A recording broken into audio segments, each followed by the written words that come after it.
Good afternoon, everybody.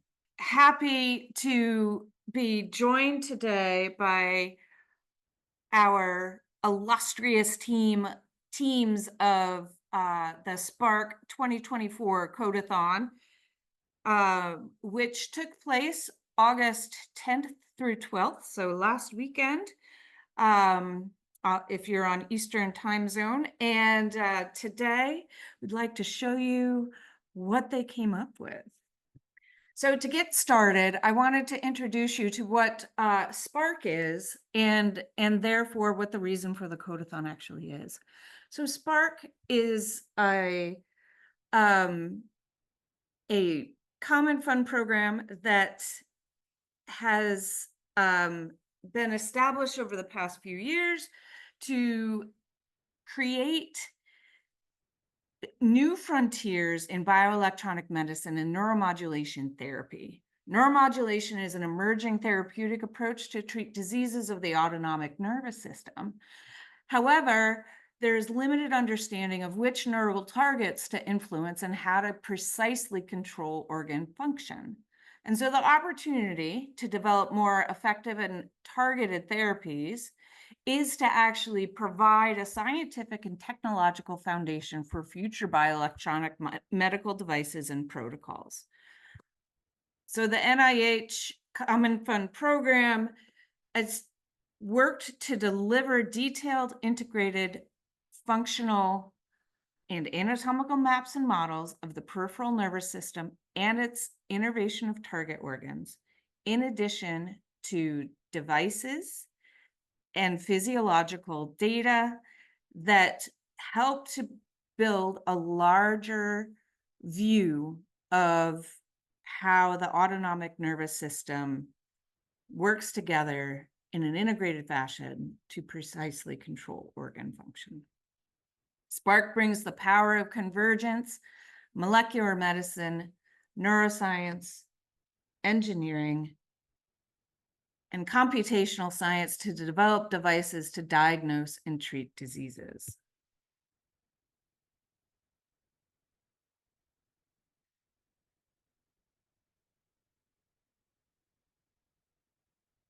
This has been a recent focus of an article established in or published in MIT Technology Review on May 30th, 2024. And Sally Adi, who is the author of that article, indicated that the SPARC program has yielded important information about the electrical particulars of the peripheral nervous system. Its maps have illuminated nodes that are both surgically attractive and medically relevant. And it has funded a global constellation of academic researchers. Couldn't agree more. So the SPARC portal is an open neuroscience and systems physiology platform that brings together to develop a community among researchers who are interested in vivo to in silico to translational approaches to bridge the body and the brain. The SPARC portal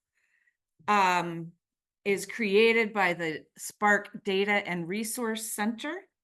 And as such, we have created methods to bring together data and models in a easy to understand mechanism so that you can freely find and use curated experimental data and protocols. You can view that data in context to discover relationships and data sets with interactive connectivity maps, both anatomically presented as well as functionally presented. You can port that data to our computational platform called OSPARC in order to build and explore modeling and data analysis pipelines, and contribute to the community because we're ever growing. This is an open community and we accept data, devices, and models about the peripheral nervous system, and we're compliant with the 2023 NIH data sharing mandate. So we encourage you to consider sharing with SPARC because we believe that bringing people together will be a transformative mechanism to facilitate the growth of neuromodulation techniques and strategies going forward.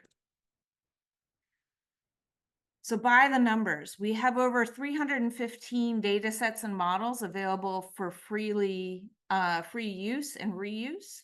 They've been contributed by over 575 contributors.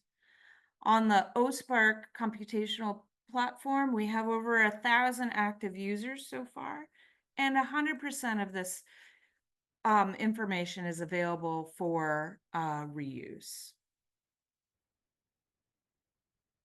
The integrative portal features high-quality data that spans species, formats, methods, and ages. And so it allows a very rich resource for creating, finding, and reutilizing data and models in new ways. And so the purpose of the Codeathon is to use these data and SPARC tools and resources created by the SPARC Data and Resource Center to enhance, demonstrate, or measure the fairness of the data or those tools and resources. The projects must demonstrate the value of SPARC's public data or directly integrate with or into any of the SPARC tools and data sets or resources to improve their existing criteria. The judging criteria provided to the judges spans four main areas: the creativity of the team solution, the impact on SPARC research community, the feasibility of the implementation, as well as the completeness of the documentation. The SPARC FAIR Codeathon is a global event, and this year marks the largest participation to date and the most number of teams. And I can tell you right now, it was exciting. But I don't have to just use words. Today, let's get started by viewing the projects created by the 7 teams that got together last weekend. So first up is SPARC Assemble. Hi everyone, and welcome to our SPARC Assemble presentation. The SPARC project provides well-curated data sets for advancing bioelectric medicine. And the SPARC community processes this data in workflows to generate novel results, insights, and knowledge for quantities of interest.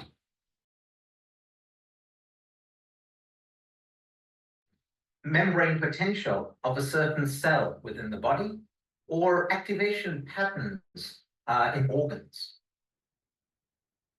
Now, the SPARC measurements could be used to evaluate these quantities of interest together with a number of models and tools that have been developed by both SPARC and the international community.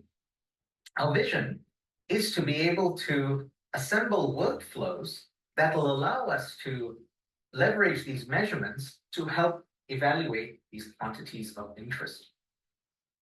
However, a challenge is that the workflows need to be manually defined, and we also need to guess which tools and models might need to be used. So the problem is there's no option for users to easily find and access existing models, tools that can process or interpret SPARC measurements. It's also difficult to easily assemble new workflows to evaluate the quantities of interest, where we can reuse the tools and models that are already available. And it's also difficult to easily identify which SPARC measurements already contain the inputs required for these workflows. Lastly, it's also difficult to identify which measurements, tools, or models might be missing for any given workflow that we assemble. So our solution is Spark Assemble, a Python tool to automatically assemble models and tools into workflows for processing and interpreting Spark datasets in accordance with FAIR's principles. So what we provide is an easy-to-use API to access existing tools and models from the Spark repository and also external repositories. We also provide the ability to automatically assemble workflows by providing a quantity of interest. And we can also identify the Spark datasets that can be used as inputs to these assembled workflows, and also can help identify missing inputs for the models or tools that are used as part of this assembled workflow. We use natural language processing to make it easy to specify your quantity of interest, and we also save the assembled workflow as a Spark dataset to enable its reuse. We've assembled a number of tutorials as part of this project, and these include annotation of models and tools from existing Spark datasets, building a knowledge graph for automated workflow assembly, and here we use the add-on ontology. We also show how we can add models and tools from existing Spark datasets to the knowledge graph, and also how we can add non-Spark models and tools to the knowledge graph. And here we provide an example of adding models from biomodels repository and also tools from the workflow hub. We also show how we can automate the assembly of these workflows using natural language query, and this includes listing all possible model and tool combinations, identifying the Spark datasets that can be used as inputs to this workflow, and also identifying missing model or tool inputs. And lastly, we show how we run the assembled workflow. Now, overall, as we've been developing this project, we've been incorporating best practices for applying FAIR principles within this Python module that we've created. So overall, the impact, Spark Assemble will help support Spark DRC and community developments by fundamentally transforming how we search for resources. And we can further enhance the capability of Spark Assemble by integrating with existing Spark knowledge bases, such as the functional connectivity maps and the anatomical connectivity maps. And lastly, we can also help the Spark community by using Spark Assemble to link to external measurements, tools, and models, while also letting the community run their workflows on other platforms, for example, using Spark Flow. So our team would like to thank the SPARC program and the SPARC Codeathon members for allowing us to participate in this Codeathon. Thank you very much.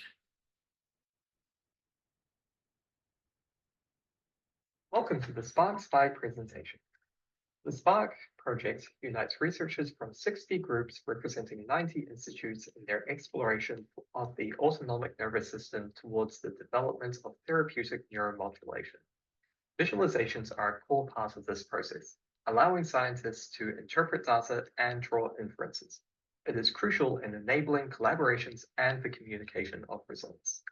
Problem facing SPARC users at the moment is that there is no tool available for researchers to easily generate and disseminate visualizations across platforms. Powerful tools do exist, but they are not accessible on all platforms. This limits the interoperability and reusability of existing tools, making it difficult to share visualizations across different platforms and software environments. The solution we have developed is SPARC Scaffolding in Python, or SPARC SPY, a tool that enables reproducible and distributable visualizations alongside insightful analyses, all in accordance with FAIR principles. Central to this project is a tool that allows the user to easily manipulate, visualize, and export scaffolds using a Python interface in a standard format compatible with visualization and computational modeling tools such as ParaView, OpenFOAM, and Phoenix. This can be run within OSPARC with access to data through Pensive and provides interactive visualizations that support generation of scaffold level or landmark level metadata to enhance the discovery of visualizations and increase the value of existing data. Included within SPARC FAIR is a series of tutorials to showcase its capabilities and to ensure that it is accessible, lowering the technical barrier to generating visualizations. The tutorials start with generating a visualization from searchable public datasets available through Pensive. We then use SPARC FAIR to derive insights and label the constructed scaffold classes with searchable metadata tags. Finally, we show how SPARC FAIR can be used alongside existing tools and import new experimental data into the scaffold class. SPARC FAIR supports the SPARC research community by making visualizations easy. It reduces the technical barrier for researchers to visualize scaffolds across multiple platforms and draw meaningful insights from data. It enhances the value of existing datasets and supports the generation of insightful visualizations within the SPARC community. On behalf of the SPARC FAIR team, thank you.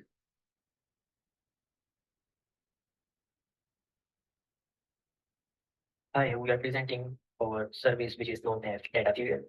My name is Mohammed Farhan Khalid and my team member is Parnat Vikar. So let's start with a brief introduction of Data Fuel. Data Fuel is an SPARC service which is used to enhance the usability and capability of SPARC by converting multiple SPARC public datasets into the common file format, which is we are using neurodata portals, and Data Fuel is also facilitating hypothesis-driven studies by allowing preliminary analysis to the SPARC users. So there is a problem we want to mitigate that there is a large number of different data file formats. These data file formats have high degree of deviation from data collection to data storage, and we were typically unable to reproduce the results, which can cause to even weak or no scientific collaboration within the same institute. Lastly, this is very challenging for using the sparse public dataset for hypothesis-driven research. So the main motivation for the data fusion is we are bridging a gap between the stakeholders of neuroscience with the FAIR principles and standardizing the file format. Also, we are promoting the hypothesis-driven studies for the SPARC users so that they can find the right dataset by harnessing our preliminary analysis pipeline. We have also an inspiring story of the Dandy Archive. Dandy Archive is supported by mainly supported by Brain Initiative, which is utilizing the power of neurodata NWB file format. NWB is an open source, so it is emerging tool to democratization of science. Our service has some main features of our service are convert sparse public dataset into NWB or maybe into CSV file. We are also facilitating hypothesis-driven research, which would be readily available after this integration. So the schematic graphic diagram of our service that user can provide input in form of different file formats, along with either if user want or not, with a Python script, so that both can be shipped into the data fusion our service, and this service can generate the output with converted files and analyze preliminary results. Currently, we are supporting two file formats into NWB and CSV file, and we have tested our code with SPARC dataset IDs, which and links are also provided here. Hi, I am Pranjal, and I'm going to talk a little bit about the technical details of the problem, which Farhan has already talked about. So we started with the cookie clutter SPARC service template. This template allows me to integrate my entire pipeline with the SPARC platform. This template has a Docker file which I customized to run some shell commands, and those shell commands ultimately run the Python scripts. These Python scripts are the main engine where my conversion file and user-defined data analysis file are being run. And it is readily available for integration with SPARC platform and can be integrated at any time. So now for the time being, it's really not available on SPARC because that requires some extra steps. So how can you actually implement it locally on your computer? So I'm going to show you a small tutorial on how to do that. So here's the demo to run the data fusion SPARC service we have created. So first of all, you can copy a link to clone the GitHub repository. Then I'm using GitHub desktop to clone the repository. If I'm going to the URL, pasting it over here, and then cloning. Based on your internet connection, it might take some time to clone the repository. Repository has been downloaded to desktop. Now I'm going to open the terminal, go to desktop directory, then data fusion directory, see if all the files are there. Then I'm going to use make build command to build the image locally. Then Docker commands, as I have copied them on my text file. You can find them on GitHub. So here are the command lines that you can copy from GitHub and run. So it will take a little longer to build the Docker image, and then build the container and run the container. So after running the container, it is pointed to validation input and validation output. It contains mat file. It's going to process that mat file and convert it to H5 and CSV files. I'm going to store it as a zip in my output folder. So it has process is completed. Now I'm going to see my output folder, whether the file is there or not, and I can see the file. It was built successfully. Or data fusion can be a handshake between big chats. Yes, it can be, because Spark and Data Archive both have some commonality between their mission perspective, because they both of them want to use and also using the FAIR principles for the datasets. Based on the future perspective of data fusion API can serve to connect between these two giants. And secondly, data fusion Spark CLI can be used to create workflows and perform analysis with the help of command line APIs for PostSpark. So lastly, we want to acknowledge the Elizabeth Beta and the other Codeathon mentors. And we really appreciate the generous support of Spark and NHI, and we are very thankful to our jury members.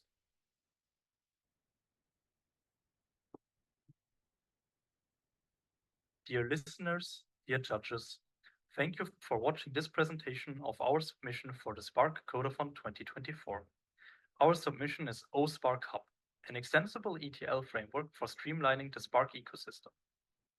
The SPARC databases provide multiple datasets, such as anatomical models, neural connectivity data via the SCAN database, physiological and electrophysiological data, genomics data, and many more. To supplement this, OSPARC is a platform provided by SPARC, which consists of services, code templates, and modules to manage multiple SPARC data types. However, there are not tools for all data types. As a solution, we decided to create the OSPARC Hub framework. It is a collection of SPARC pipelines, modules, and applications developed to fill the gaps in the OSPARC platform. It integrates a pipeline to navigate the datasets available on the SPARC portal directly from the platform. Depending on the data type, 3 applications are available to access and use the data. We can use data from the SCAN database and anatomical models from the SPARC portal and genomics datasets from the portal. Additionally, multiple modules were developed to process various data types. The developed OSPARC apps are deployed on the OSPARC platform and submitted to be publicly available. I will now share some video demonstrations on the app's usages. The first application requires a VTK file as input. 3 options are available. The user can either import their own VTK file by clicking the upload button. They also have the option to visualize the SPARC portal datasets with the ability to choose the target species and organ. After clicking on the submit button, a list of corresponding SPARC datasets will be displayed. After defining the preferred dataset ID, the 3D model will be generated. Additionally, a demo option is available to showcase the app. As you can see, within the next few seconds, we can observe this model from any angle, as holding left click rotates it, the mouse wheel zooms in and out, and right click moves the model itself.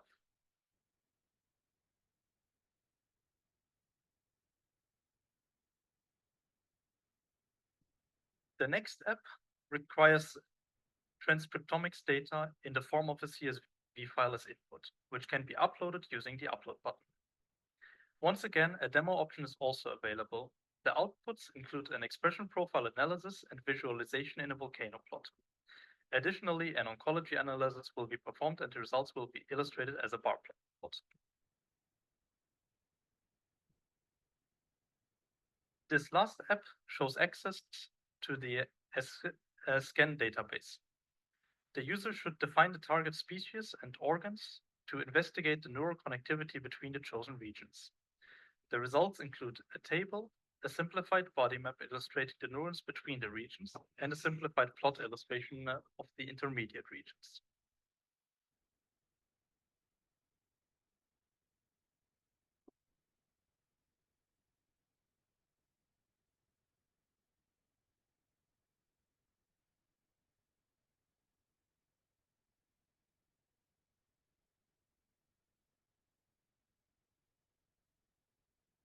The OSPARC ecosystem provides a limited number of reusable services. With OSPARC Hub, we felt the best way to contribute towards this framework is by modularizing our components and expanding the library of services.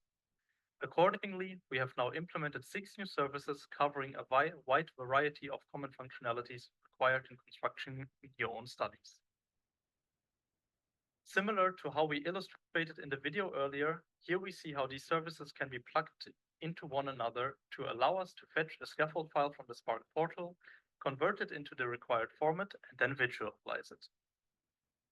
Another example, the users can upload their own data, convert it if it is not in the correct format yet, and inspect it as well.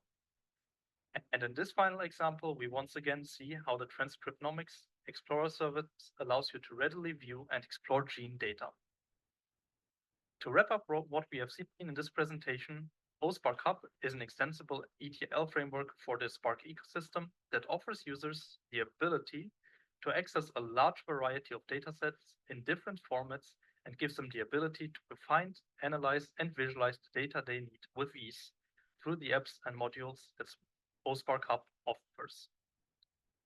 OSPARC Hub has been conceptualized and developed by us, Shailesh, Heba, and Finn. And with some final acknowledgement, we would like to thank you for listening.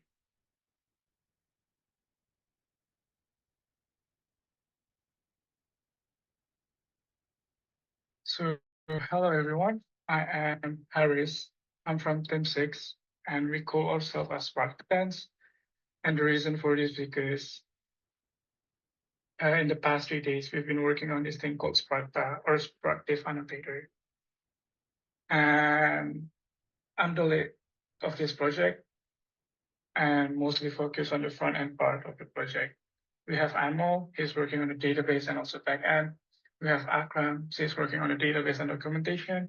We have Archie, and he's working with the back end and also documentation. So for those of you who are familiar with SPARC Portal, you may have realized that to this day, we only have a way to preview a JPEG-2 file using Biolucida Viewer. But what about Diff? I mean, Diff is a very common microscopy image file format. Unfortunately, right now for Diff, we don't have a way to actually view it in the SPARC Portal. So we have to download it, wait until our download finishes, and then we can open it in our local computer. So this is where our solution comes into play. It's called Sparta. It's a diff viewer and also annotator for SPARC. So the diff viewer was built on top of OpenSea Dragon and diff some images. And the reason for this is because we want to preserve the resolution without having the user browser broken because of the files being too large.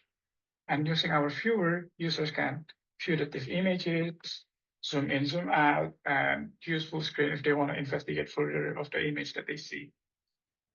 We also provide the custom annotation, and we built this using annotators. And using our custom annotation, user can create, save, and share the custom annotation directly on the images. So this is how it will look like. And now every time you see a diff file, you will also have an extra action button.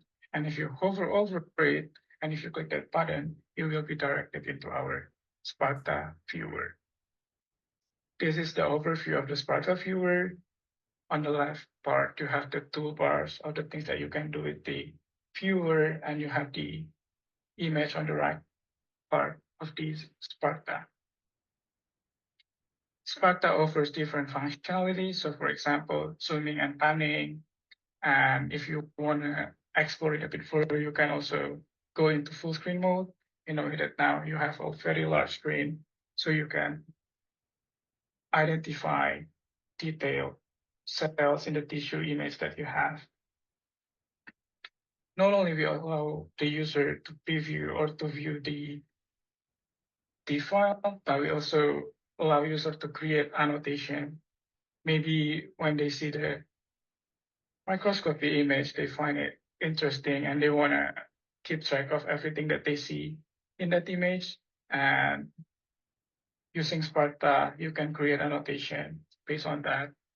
You can add command, you can add tags, and the annotation shape is not only rectangle, but it also comes in different shapes. Like for example, you can use ellipse, you can use polygon, and for some specific tissue that you want to highlight a bit detailed, you can also use our freeform annotator. We also care about reproducibility and reusability. So this is why our Sparta has download and upload functionality. Download, you can download the annotation that you created, and by upload, you can upload it later back when you want to see the annotation that you created again in the same image. So the goal is to eventually integrate Sparta to Spark Portal. Just because we have a very limited of time, what we did is we created a simulation on how everything will fit into the Spark Portal environment. So we have the Sparta front end. This is basically just a few components try to mimic the current Spark UI, and also we have the Sparta component inside of it. And also we created the backend using Flash app. And the idea of this one is it will be the one that serves the information that is being needed by the Sparta. We also created a mock database, and inside of it, we have the annotations that the user created to actually mimic how the user can create different type of annotations. We believe that Sparta will be impactful. Firstly, in a way that it will improve the user interactions. So if previously the user has to download large image and wait for it, now with Sparta, they can directly preview the image. Or if previously the user has to download some custom software and has to pay for it to annotate images, now they can just use Sparta in the Spark portal. We also believe that this will foster collaborative community, especially because we have this upload and download annotation functionality. So user can share the annotation to their friends if they want to share some insights and highlight important features directly on the Spark portal. Spark also supports the FAIR principle. So we believe that Spark enhances the fairness of TIFF images on Spark by making them more findable in a way that TIFF files now can be better explored, accessible in a way that TIFF files on Spark can be arranged, can be accessed anytime, anywhere with no need to download, interpretable, because right now it's the annotation will be understandable and shareable to other people, reusable because we allow the download and upload of custom annotation so users can share this one to their friends and they can see what kind of thing have been annotated so far. We have a lot of ideas, to be honest, that we want to work with Sparta, but because we have a very limited of time, we try to prioritize on what kind of things that we need to get done in like 3 days. So we really want to integrate Sparta into Spark portal. We want to support multi-dimensional, multi-channel, multi-slice TIFF files. We also want to change the tile generation from static to dynamic now for DeepSum files. And for annotation, we want to add more features. Like for example, maybe we will allow the users to create their annotation to be public so more people can see it, and it will definitely offer more collaboration in the future. That's basically the Spark that we created, and we believe it won't be possible without the help from the mentors, the open source community, especially OpenSea Dragon, because the Spark that we created relies heavily on that library, and also the flat icon creators because we've been using flat icon a lot. Yeah, thank you everyone.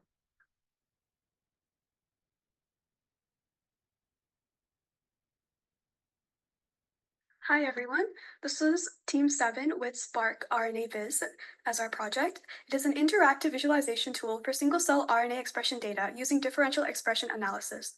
Our team members are Mihir Samdurshi, Sanjay Soundarajan, Mahita Simhambatla, Ayla Brayton, and Reina Patel.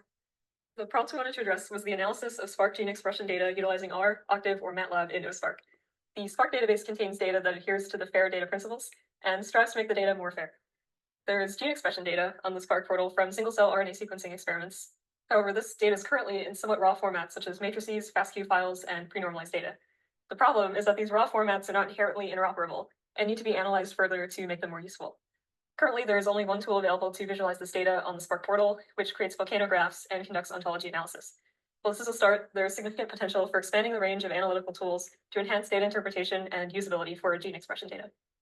To solve this problem and enhance the interoperability of gene expression data on the SPARC portal, we created an all-in-one gene expression analysis visualization tool called SPARC RNA Viz, which integrates with OSPARC. The main goals of this tool are to perform t-distributed stochastic neighbor embedding, differential gene expression analysis, and gene set enrichment analysis on single-cell RNA sequencing data from the SPARC portal with easily modifiable parameters, and create an interactive TSNE plot to analyze and visualize this data in a meaningful manner. To do this, our tool features an scRNA sequencing analysis pipeline coded in R that performs the analysis to distill important parts of large datasets from SPARC into easily digestible visualizations that allow researchers to quickly identify patterns between genes from the displayed clusters. The single-cell RNA-seq analysis pipeline consists of 8 discrete steps. First, it loads any data into a surrogate object. Surrogate is an R package that's designed for the QC analysis and exploration of single-cell RNA-seq data. It then normalizes and pre-processes the data to filter it down. In order to find interesting genes, it finds the most variable features, pulls them, then scales that data. It performs PCA in order to reduce the dimensionality, then performs a t-SNE. T-SNE is a clustering algorithm, or a statistical algorithm that looks for patterns in the data that humans probably wouldn't be able to recognize themselves. It's great for visualizing groups of data together. We then perform differential gene expression analysis, which takes normalized gene read counts and allows researchers to determine quantitative changes between experimental conditions. We use the fast gene set enrichment analysis library, or FGC library, in order to help determine gene groups that are highly represented in the data. We add annotations from MSigDB in order to better visualize the groups of clusters that the t-SNE produced. We then export and display these results in the report. The front end shows the TSNE analysis with the clusters all in an interactive format. So if you click on it or hover over it, it will show you information on the side. And there's a heat map on the side, and there's also information about the average expression of top marker genes in each cluster. Now we will discuss how our project follows the FAIR data principles. For findability, SPARC RNA Viz is connected to OSPARC, so we can use the well-organized datasets provided on the SPARC portal, and it is archived on Zenodo with appropriate metadata. For accessibility, SPARC RNA Viz's friendly user interface and visuals allow researchers to quickly engage with data, and it is open, free, and universally implementable. For interoperability, through its use of GSEA, SPARC RNA Viz allows for the meaningful connection of datasets. Single-cell RNA sequence data can be used in association with gene ontology. In addition, visualizations generated for each dataset can be compared with each other. And for reusability, SPARC RNA Viz can be used with multiple datasets in the 10 times genomics format and can make multiple analyses due to customizable parameters. Our tool allows users to analyze individual datasets in depth. It's designed to be generalizable, meaning it can be applied to datasets beyond those in SPARC. Users can take the analysis produced by our tool to gain more insights into individual datasets and even compare clusters from different datasets that undergo the same analysis. We also improved interoperability by converting the data into multiple file formats, making it easier for researchers to use the data.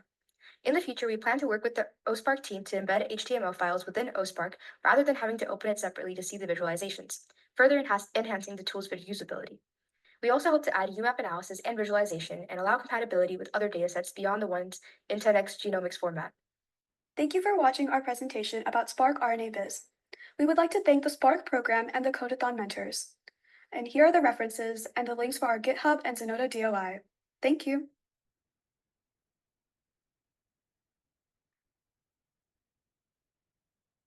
Hi, my name is Max. I'm going to present on behalf of Team 8. We developed SPARC RL, which is a reinforcement learning pipeline which should make medical device control easy. What motivated our work? Closed loop control of medical devices can improve therapeutic efficacy of, for example, neuromodulation. Control algorithms are typically developed based on in silico dynamical system models obtained from experimental and clinical data as available on the SPARC platform.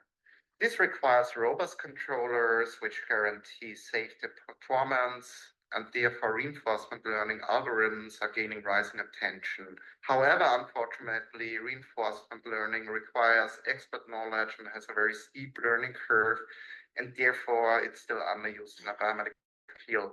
SPARC RL should solve those issues. It has the goal to combine the vast number of biomedical data available on SPARC and the computational platform of SPARC in an easy-to-use tool for engineers without background reinforcement learning. For the codeathon, we chose one specific use case, which would be vagus nerve stimulation for cardiovascular applications. We developed a closed-loop vagus nerve stimulation controller using the SPARC RL pipeline and SPARC that allows to treat elevated resting heart rates. We developed a local standalone tool to load and pre-process a time series SPARC dataset on cardiac effects of vagus nerve stimulation in behaving pigs and train a surrogate model on that. We also used a synthetic dataset generated by a model of the acute cardiac effects of vagus nerve stimulation available on SPARC and trained another surrogate model. We then chose the second surrogate model and employed the SPARC RL pipeline on SPARC to train a reinforcement learning controller to lower the heart rate to different levels that can be specified by the user. We then evaluated the control on the surrogate model. What you can see here is a standalone client that we developed. You can pick here available time series data from the SPARC platform.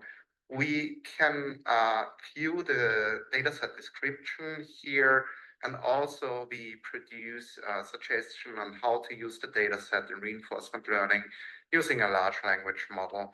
Once you pick the dataset, you can download it to your hard disk. Next step, you can select the file from the dataset, pre-process it. You can visualize the pre-processed data, and if you are happy with the pre-processed data, you can move to the next step, which would be to design a deep neural network architecture to train your surrogate model. You can also specify your training parameters, such as the optimized learning rate or the selected batch size. And you can visualize the model architecture you generated. Once you're happy with it, you can run your training. Let's move on to the SPARC RL pipeline and SPARC. This is a fully integrated reinforcement learning pipeline.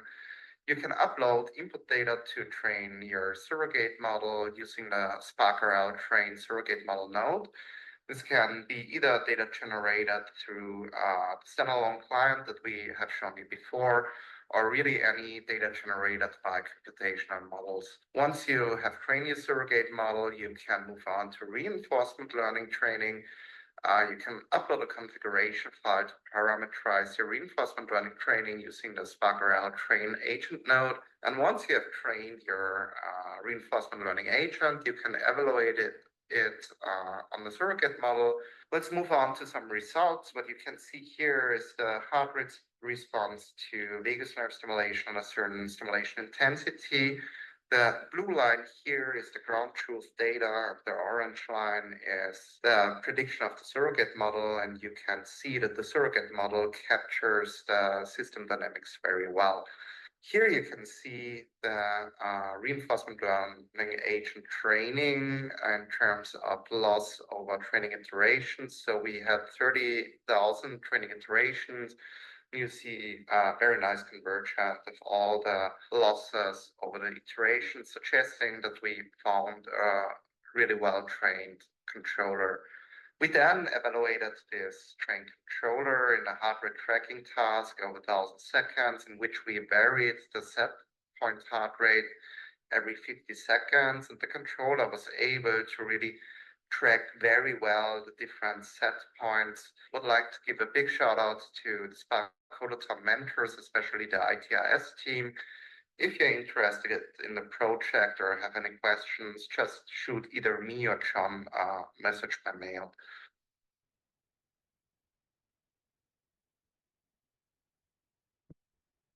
Okay, I appreciate each and every member of these 7 teams who worked so hard, furiously creating not just a concept that could be turned into a prototype, but evaluated the ins and outs of those prototypes, created documentation, both technical and user-focused documentation, and really thought about the problems and opportunities that are available for resources on the SPARC portal. So not just the data and models that are contributed by individual research teams throughout the world, but also tools and resources that are created by the SPARC Data and Resource Center, and over time, and currently, resources that are contributed by others as well. So this really represents a very exciting opportunity here to enjoy what you've all created. I have to share with you just how close these projects were on all judging criteria. It has been a very difficult task to differentiate a classical winner because there's been such a variety and explosion of applications that were presented and prepared, including sort of the task-based application where you're really helping to facilitate users to push the envelope with what they can do with data and how they can understand the data that's available on the SPARC portal. And also these techniques that really represent a framework. So a more data non-specific perspective that creates a pipeline or creates a pathway for others to follow and utilize as they need based on what they want to do with the data models and applications that they would like to utilize. And so what we found from this year's group of output projects from these 7 teams has been incredible. The scores have been incredibly tight, and it's been incredibly difficult to make a decision.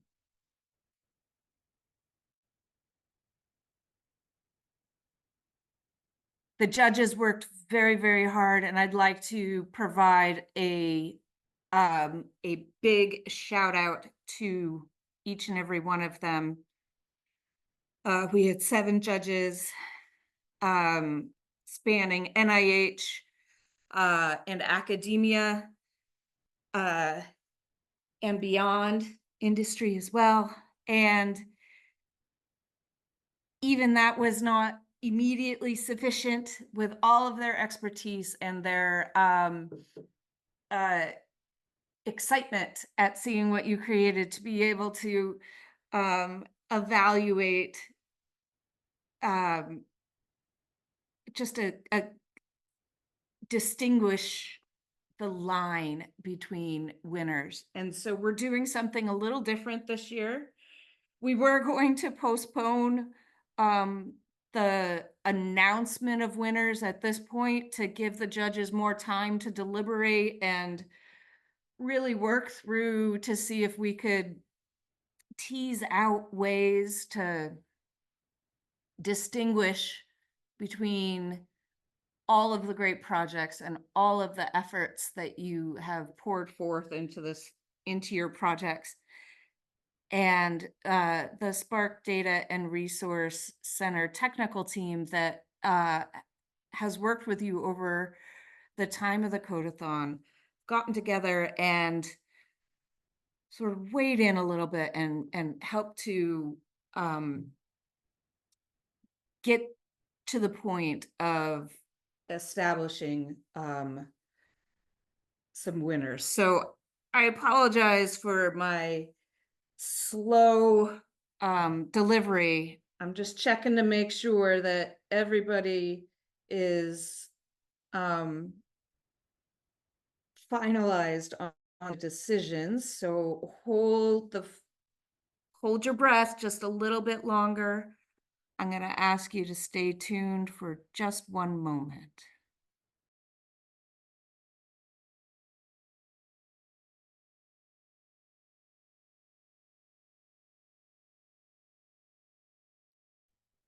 Okay, this is unprecedented. I'm so excited for everybody.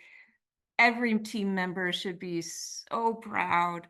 We had teams of 2 people. We had teams of 7 people. The judges remarked on how clear and professional the code was, how useful the documentation was, both from a technical perspective as well as a user perspective. There were differences in the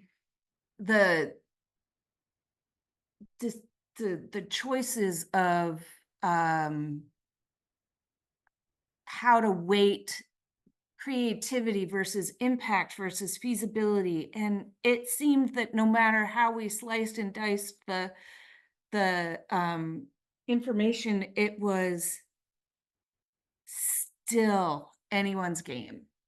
And so as we're waiting for the final decisions, I'm going to read a few of the decisions or the comments that have been poured forth from our judges.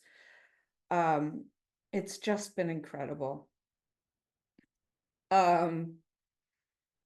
With respect to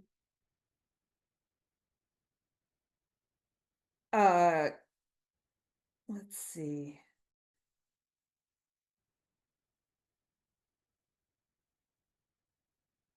SPARC SPY has the notable advantage of being both distributable and platform independent. This flexibility enhances its accessibility and usable across different environments, which could broaden its reach and appeal to wider audiences. With respect to data fusion, the idea is solid and functional. It gives a very good idea of how to convert various SPARC data sets into a standardized format that's already utilized by another common fund project, the BRAIN Initiative. And the code appears well structured and adheres to clean coding standards. So kudos for your well-coded and documented project. The OSPARC Hub clearly demonstrates creativity and innovation. And they liked the approach of addressing some gaps in the existing tools and is an excellent idea with a very much needed bridge between the SPARC portal and OSPARC. However, integration seems a little unclear, making it a little difficult to assess the innovation of the solution.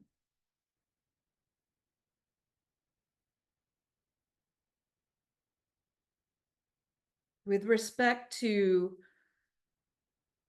SPARC, it's a very visually appealing application that allows multiple users to add annotations, and that was a very nice touch, as noted by the judges. It's a neat idea to create an online viewer, but also impart capabilities to annotate the image keep track of the annotation history, and do that annotation in a collaborative manner. If fully integrated into the SPARC portal, it could be very powerful in getting maximum value out of the imaging data resources on the portal.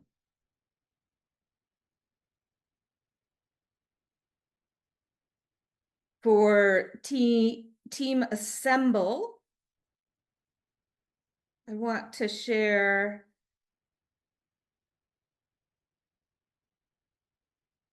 that it has a solid technical implementation and a strong practical focus. It follows well-established patterns, and the emphasis is clearly on function and utility.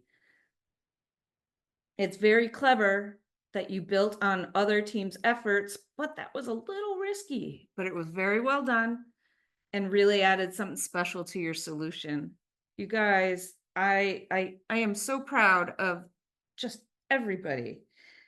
The judges felt that this could be high impact after a lot of annotation work is done. So that's one thing that is a considerable consideration for that application. Let's see. Who do I need to talk about still? SPARC. Oh, I can't forget SPARC RNA Viz. The idea behind the project is functional and useful, and it's a solid effort. This provides a very good idea to be able to provide within portal visualization and analysis of single-cell RNA-seq data sets. The direct impact on treatment of high heart rate. Oh, wait.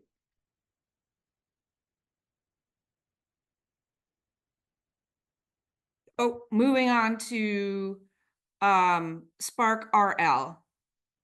It demonstrates a creative approach to solving a real-world challenge. The application of reinforcement learning for medical device control, especially in the context of neuromodulation and closed-loop systems, is innovative and addresses a niche but impactful domain.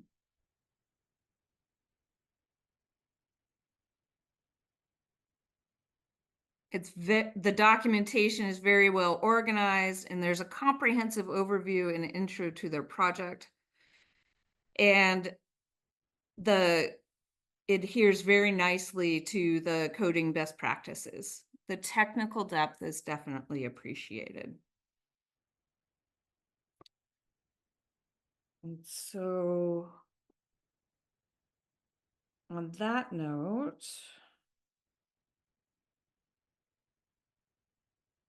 I'm going to pause one more time.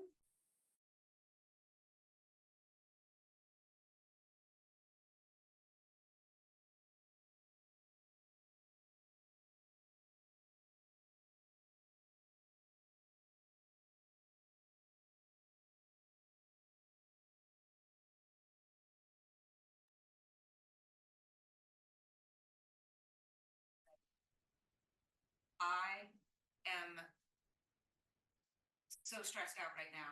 I'm so excited for everybody except myself, because I'm going to have to share this information with y'all, and I'm just gobsmacked at just what has been done. So moving ahead to the winners.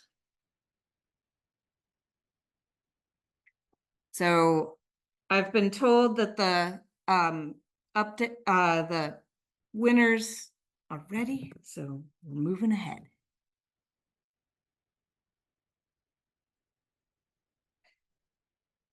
This year, we have 2 grand prize winners. SPARC RL, the reinforcement learning for the medical device control made easy, is a grand prize winner. Congratulations, SPARC RL. I want you to celebrate all of your hard work, you team of two. It was great to see what you put forth and how you did it. So exciting. SPARC Hub. Thank you so much. You created a tool for fast and small savable workflows for Spark data analysis. You are also a grand prize winner. Congratulations. I feel like I'm finding out this information in real time along with you guys. My head is exploding right now. Oh my gosh. Our second prize winner is Spark Spy, a cross-platform Python visualization called the Spark Scaffolding in Python, aka Spark Spy, to run within OSPARC that can generate VTK visualizations from data scaffolds. Congratulations, Spark Spy.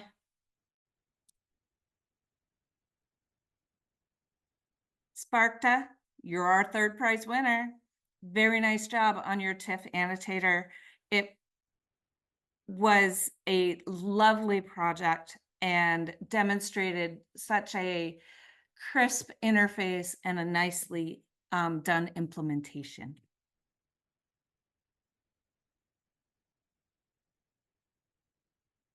I want to congratulate the other three teams as well. This was such a tight competition. I hope we have the same problem next year. We have to change who's going to do the presentation next year, because I don't think I'll be able to do it. This was too stressful for me. I think you guys are all winners. I'm so proud of you. I thought everybody did a great job. I hope you all will come back next year, all recombine with new team members and generate something amazing and awesome. But I also want to give a shout out to our judges who had I think, such a difficult job, as evidenced by the challenge of discriminating and discretizing such minute differences between our teams. The scores were so very close from top to bottom. There really was not a lot of daylight between grand prize and actually all 7 teams. Very, very tight. So just congratulations. I'm so proud of you. On behalf of the SPARC Data and Resource Center and the SPARC Data and Resource Center Technical Codeathon mentors and team, I want to thank everybody who's participated. I want to thank the NIH SPARC team who have enabled us to offer this really exciting opportunity to bring people from all over the globe together to create over a weekend projects utilizing data and tools and resources, and think about ways to test your coding chops to create some tools that can benefit you and others who can make use of all of this exciting data. So I'd like to encourage everybody to share your data and models with us. We provide citable identifiers for all data products, data protocols, and data sets. We offer established data structure and software tools to align data for standards. This is so important to allow people like the teams on the Codeathon to actually walk into the portal and pick and choose among various data sets to recombine data together across different experimenters, different modalities, to drive new ideas. So they create rich exploration possibilities for your data sets. That is precisely what we're hoping to do. And we really would like you to collaborate and share, both by creating new models and analyses using the SPARC simulation platform, which a number of the teams did today, utilizing tools created by themselves and also tools like the cookie cutter application created by the SPARC team from the Data and Resource Center. And all of this together is all focused on creating a goal to generate a community hub for the PNS neuromodulation research community. So I hope this has generated some excitement for the whole concept of FAIR data and what is possible and what is becoming possible, because people are really becoming invested in this opportunity to be open and fair. So please find, use, and share your data sets, models, maps, and computational platforms. Cite the projects you use. Utilize this data in all sorts of ways. And if you'd like to collaborate with us or utilize SPARC services, reach out. We would love to talk to you. So on that note, I want to congratulate our teams. I hope you're all celebrating with many high fives. You'll forgive us for going overtime, as well as forgive us for the amount of time it took us to get started today. This was brought to the wire, but we just couldn't see not bringing it all the way to conclusion today. So thank you very much.